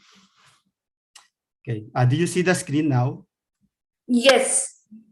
Okay, so now I will focus on the vision and mission of our school. So what is our vision? How do we give education for our learners with the visual impairment? So it is our vision that every individual with visual impairment should have equal opportunity in terms of education, and we see them as viable partners in nation building, and we do not look at them as the outcast of the society. So that's our vision, the vision of our school, and we want them to be stronger. We want them to be independent. So that's why our school is really doing its best to give the best services for them, so that they will also prosper in their own field, in their own chosen fields. And for our mission, so that we will be able to achieve our dream for our learners with visual impairment, we ensure that all our teachers possess the integrity and excellence. Okay, they should have commitment. They should have commitment to serve the people with visual impairment in the country. Remember, our school is a national school, so it means we are catering educational service to basically to every learner with visual impairment in the entire Philippines. So we want them to be included in the mainstream of society. So we want them to be treated, respected, just like any individual. So that's our mission. To achieve that, we try to provide our teachers a lot of trainings. So we submit them to a lot of trainings. Like this one, I am so lucky that I am chosen to be one of the participants in this Fulbright scholarship program, which will affect a lot in our school after this program. I will make sure, hopefully, that I will do something more for my school after this program, because of this mission that we are heading to. And how about our core values? So in our school, we believe that teachers should have competence, and it will end to the learners, which are our major stakeholder, our client.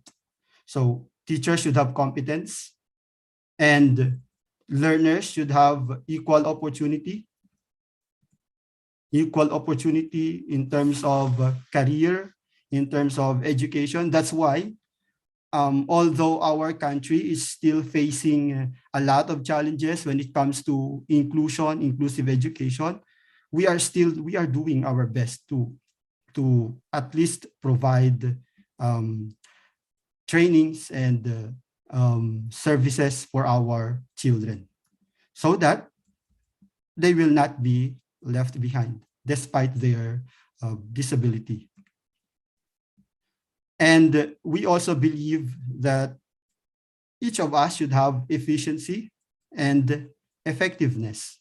So it's very important that you should have, you should do your job effectively and efficiently. That's why most of our teachers in my school, we stay. Most of them stay in the school 24 hours just to provide the services for our learners. Now, currently, we have 28 teachers serving learners. If you hear and watch in the video, we have kinder to senior high school. So it is just a school with only 1 hectare of space, but we offer different programs. So this is probably a unique one because in one school, you see different programs, kinder, and then we have elementary, grade 1 to 6. And then we have the junior high school, which is grade 7 to grade 10. And then we have the senior high school, which we started just a few years ago in 2013, 2014, our senior high school program. It is in pursuant to the order of our national government, the Department of Education, to start our K-12 curriculum in 2013. So we started our senior high school in the Philippines. And we also offer that for our school, Philippine National School for the Blind, so that our learners don't have to go out to look for schools which will give education for them. So we offer them the senior high school program. And imagine we only have 28 teachers working on all these programs. Aside from that, we also have alternative learning system. This is a program which we offer for our visually impaired learners who are already adult. Okay, so this is what we call the adult education program of the Philippines. So we also have that. This is offered for those visually impaired in the Philippines who are having their jobs already, but they still want to pursue education. So that is our program, Alternative Learning System. And we also have a lot of programs. Later you will see. Okay, so next is the categories of our learners. It is a special school. It means we cater for learners with visual impairment purposively. So what are the categories of our students? So we have, okay, so we have totally blind. These students can't see anything. So they are our the totally blind learners. So we also have low vision. So low vision are those students who can still see and read print, but they have to use large print font size. So some of them use 20 font size of print, some of them use 28, some of them, and there are few of them use 36, even 36 font size. And I also have a student once, he used 72 font size. So it's really big for him to read print. So for these students who are already having their sight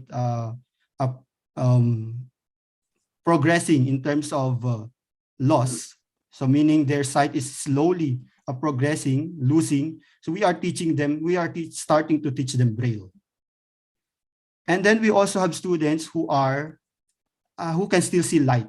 These are light perception. They can still see light. Like me, I can still see light, so I know when it's dark or not. But I cannot see anything else aside from light. And then we also have learners with visual impairment and additional disability. So we call them multi-disabled visually impaired, or the MDVI. These are the learners who have, aside from blindness, they have other disabilities. Okay, so these are the programs that we offer, as I have told you. We have in our school, since it is a residential school, our school is a residential school, meaning 80% of our students are living inside the school. They stay in our school for 5 days, from Monday to Friday, and we give them all the services for free. So everything is for free. So inside the school, we have the dormitory service. We have the dormitory for the girls and boys. So our dormitory can cater 45 students.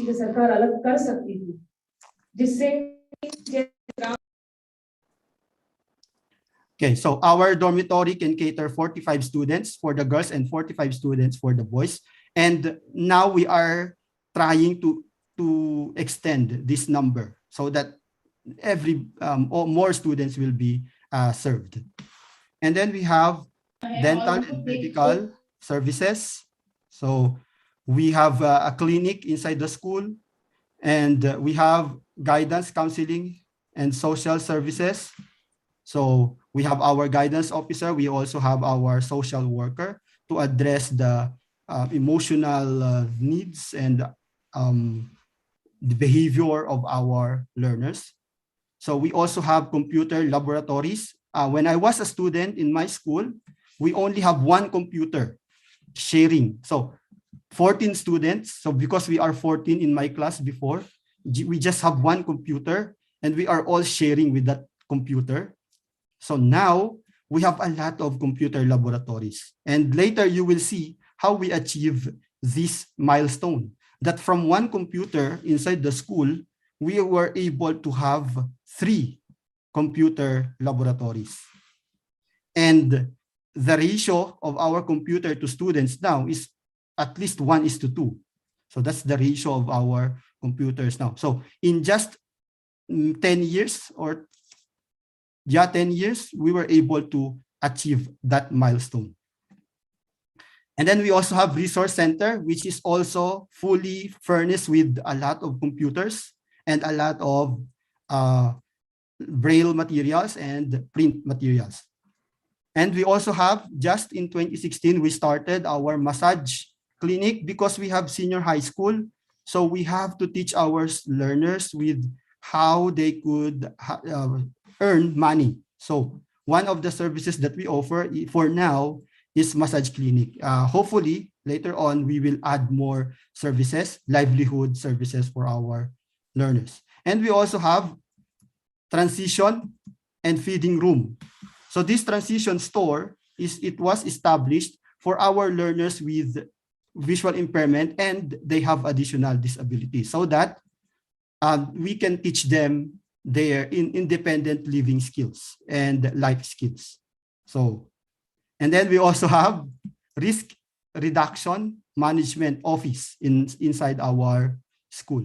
And this is to ensure that everybody is safe inside the school. Simply because we are a residential school, so we have to ensure that our students are safe. And we also have intervention programs, and that this is the programs that we have for learners who have problems. Like, for example, in reading, we created an intervention program, which later you will see. And we also have resource room. This is a room which we use in the production of our materials, because inside the school, we want our materials to be coming from our school. So we created this resource room so that we are going to be able to give accessible learning materials for our students. And how do we do it? We provide trainings for our teachers to create those accessible materials. And that is done inside our resource room. And then we also have sports and recreational area. So we have a basketball court. We have equipment for our students who are involved in the sports program, because we have students who have been participating in the Paralympic international game. Some of them are playing internationally, goalball, chess, track and field. So we are sending them in the international level of competition so that they will feel that they are not really left behind. So we established this sports and recreation area to ensure that their training will be continued. Okay. These are some of our facilities. Yeah, you can see there some of the pictures of our facilities. Our computer laboratories, we have 3, one for elementary, one for junior high school, and one for our senior high school students. So all of them are fully furnished with computer and screen readers. So they are installed with a lot of assistive devices. Before, like my fellow Mayara, who presented a while ago, I was actually against technology also. I was actually, I'm not into technology before, but after my experience in college, I realized how important technology is to really promote inclusiveness in terms of education, environment, and everything. Although Philippines until now is still on the process of development in terms of offering inclusive education, but at least we are moving towards inclusive environment and in education. You can see there our Learning Resource Center. It was established just this year. We have a lot of books there, a lot of materials that our students can access. It was just finished this year, the renovation of our Learning Resource Center, and that is through our private partners. And then, yeah, you can see there our medical and dental clinic and our dormitory. I'm sorry, I cannot point the picture. Which picture you are looking at? I just can speak with the general pictures. I'm trying to collaborate your words with the slides and the pictures. Yes. But Donald, everybody is liking the presentation and they're enjoying. Wow, Please thank you so much. Thank you so much. Thank you so much. You're doing wonderfully. Thank you. I'm actually nervous. My heart is pumping right now. No, please don't be. Please don't be. Okay, thank you so much. So yeah, these are the facilities that we offer for our learners with visual impairment. You see, with these facilities, you can see how successful our school is. Although there are still a lot of lapses, we still have a lot of challenges to face, but with the effort that our teachers are giving, with only 28 teachers, and we have 24 non-teaching staff, so all in all 52, and we are catering 174 learners with visual impairment, and they have different needs. Even though they are visually impaired, they have these different needs. So let's say low vision, they need large print, they need optical devices, they need magnifiers. And the blind, we need braille, we need screen readers, and all of them are very expensive. So we have to really exert Herculean effort to really serve our learners. Here, the best practices that we have, just few. I'll just be sharing you few of the best practices that we have so that we are able to deliver the best service for our learners. One of them is this one, the Project Inspire. You see the name?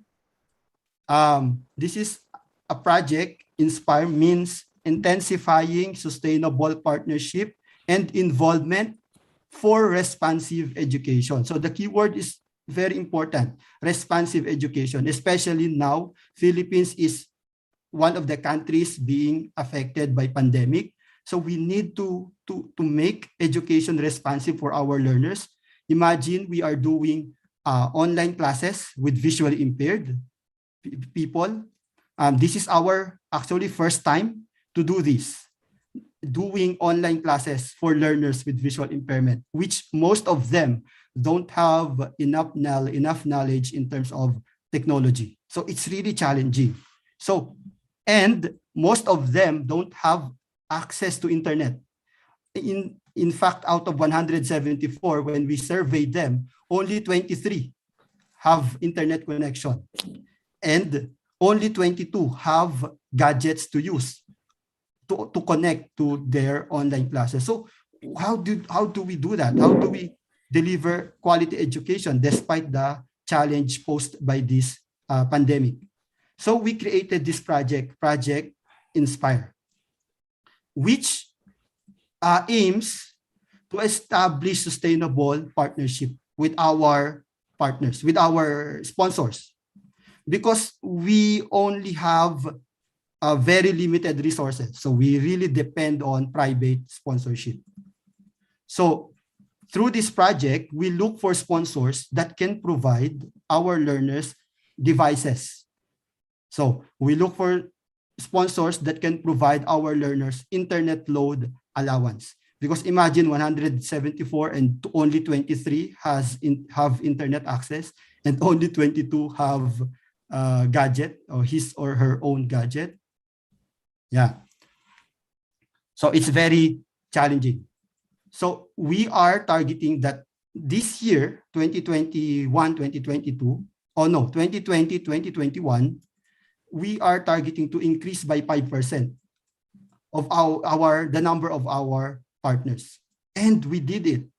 In fact, now our learners receive a lot of received devices that they can use for their online classes because of this project. Okay, so how do we achieve this milestone in terms of this best practice? So in this project, we use the strategies that we use is the 3 R's. So it's not recycle, reuse, and reduce, but it means reach out, reconnect, and retain. So that is our 3 R's. 3 R's: reach out, reconnect, and retain with our partners. So we ensure that we give them, we establish strong connection with our sponsors. How did we do that? So we established programs, and we made a lot of reward system for our sponsors so that we will keep them. We will be able to keep them. So we also create database of our sponsors. So because of these methods or strategies that we had, last year, we had 20% increase in the number of our stakeholders. From 15 stakeholders, we gained 3 more. So now we have 18 stakeholders giving sponsors for our learners. Okay, so this is our logic action model for us to achieve, for us to implement this project. So it's very important that we do careful planning, and we have a very clear path to take as we do the project. So you can see here the output, the activity, and who we specified the persons involved in the project. So that is very important. That's one of the best practices that our schools division office, the city where my school is located, is doing now. They created a logic action model so that we are guided in the projects that we are creating. So we clarify, we identify the output that we want to achieve. We identify the short-term and long-term and mid-term impacts of the project. So you can see that in the project, our short-term and mid-term goal, yeah, it's very important that you clarify them in your in the project that we are creating. So we also created the team that will run the project and will do the planning and will do the implementation. Okay. And then I will be showing you another best practice that we have. Sorry, I still have. Okay, so here, another best practice that we have. This one is our intervention program. This is created to address the problem in terms of reading comprehension of our learners. So now, because we are already doing the online classes for 2 years, so we are worried that reading comprehension of our learners is going to be decreasing. That's why we continued the implementation of our intervention program, which we started in 2018, which we call Project Rebirth. Okay, so Project Rebirth stands for rekindling blind learners' interest in reading with the heart. So we want to keep the fire burning in terms of reading. That's why we created this project in 2018. But that time we do it face-to-face. We do it in person. Students are attending remedial classes online. Face-to-face, because we are not yet affected by the pandemic that time. So in 2020, since the pandemic started, we wondered how we will continue this program, especially now that our learners is not in the school. Most of them are in their own houses. So we decided that we should continue this program, but this time we will create a twist in the program. We want to bridge the learning gaps in the area of reading, which is brought by the pandemic. So that's our goal. That's our goal for this, for the 2020-2021 implementation of the project.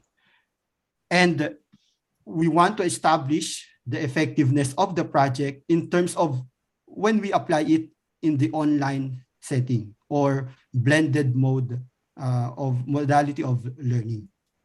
So what we did is to create a module, self-learning module for our students. And these modules are validated by our supervisors in the division, so that we are sure that the module is very good enough to address the needs of our students. So this module was developed in just this year, 2021, and we implement it in just this year also.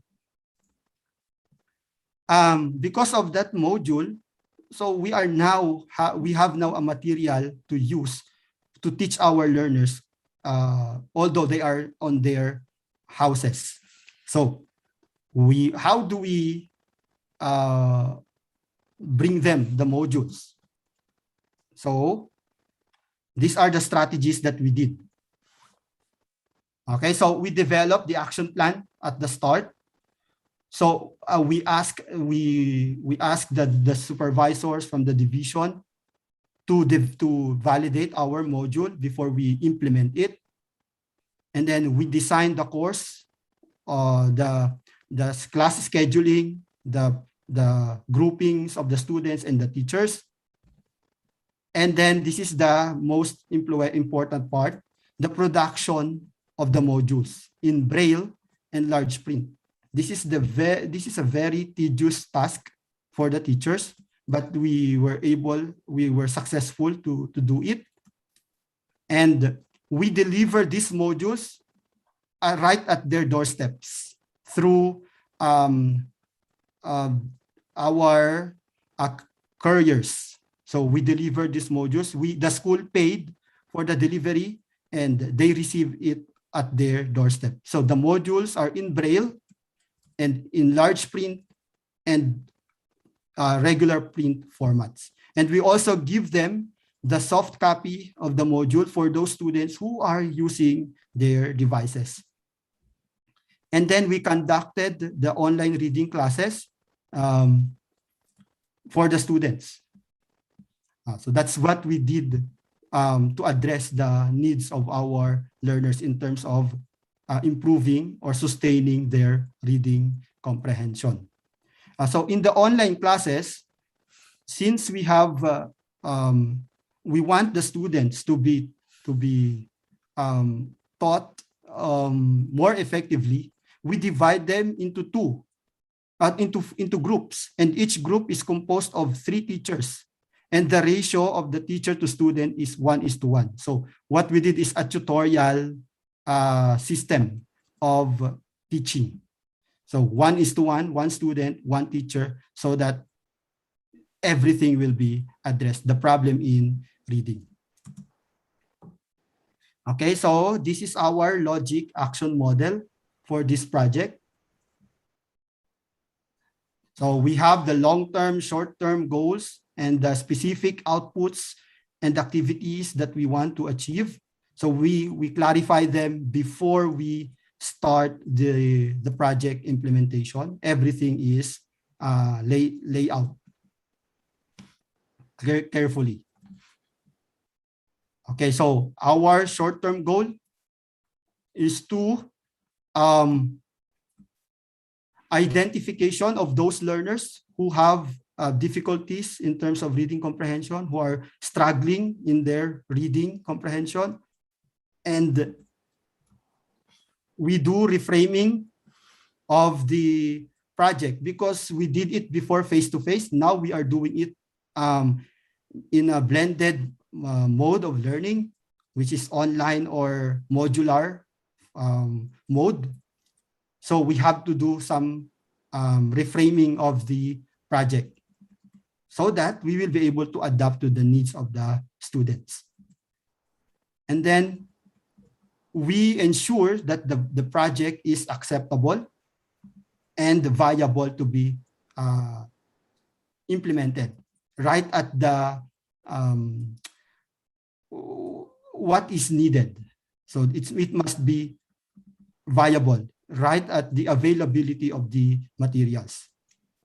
And then our long-term goal of this project is to improve the reading proficiency level of the students from frustration level to instructional level. So yeah, that's our long-term goal for this project. And we went to a lot of challenges, especially attendance, because it's online. So a lot of students are giving a lot of reasons that they are not going to attend because they don't have load, they don't have internet data. So what we did is we provide them with internet data. We provide them with loads so that they can attend to the online classes. And again, this is again related to our project Inspire. So we look for sponsors who can provide the needs of our learners. Thank you, Ronald. Yeah, okay, so thank you so much. These were some of the wonderful practices that you have shared with us. And I must add here that being around Ronald has been particularly inspiring for all Fulbright Fellows. We have learned so much from him that our personal challenges cannot come in the way of teaching and learning. And we have to move forward in whatever circumstances we are in. Thank you so much. Over to you, Rohit. Thank you so much. My heartfelt gratitude to all of you. We all are glad that you all accepted our invitation and shared what are you doing in the field of education in your respective countries. It It was truly a journey in which we got the fair idea about the educational innovations happening in Morocco, Brazil, Mexico, Indonesia, and Philippines. I can't thank enough for being with us. Thank you enough for being with us. Since this is just the second session in the third three-part series, we will be back with the third part of this very soon with our Fulbright friends. So I request every one of you, please remember to thank the panelists and share your learnings of the session on social media, Twitter and Instagram, using Let's Talk Education as the hashtag and tagging Let's Talk Education. Thank you so much, every one of you. It was indeed a wonderful sharing from all of you. Thank you. Thank you so much. So we can have a smiley moment, a picture with you all. Please open your camera and come closer to the mobile or whatever the camera screen you are. So I request any one of you, please take the screenshot.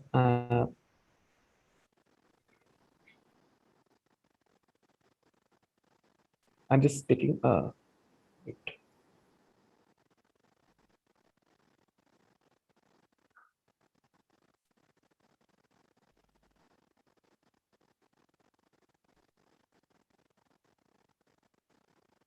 Please come closer.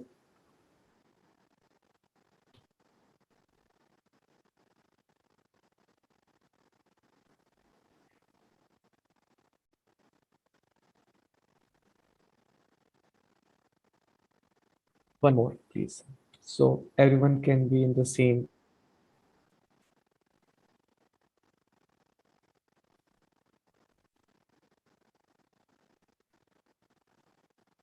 I will be sharing all these with you.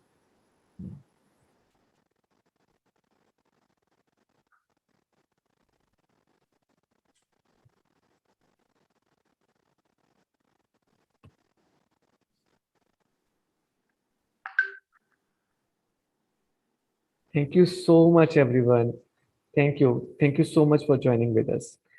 If you have anything you can share, I'm just putting it on offline mode.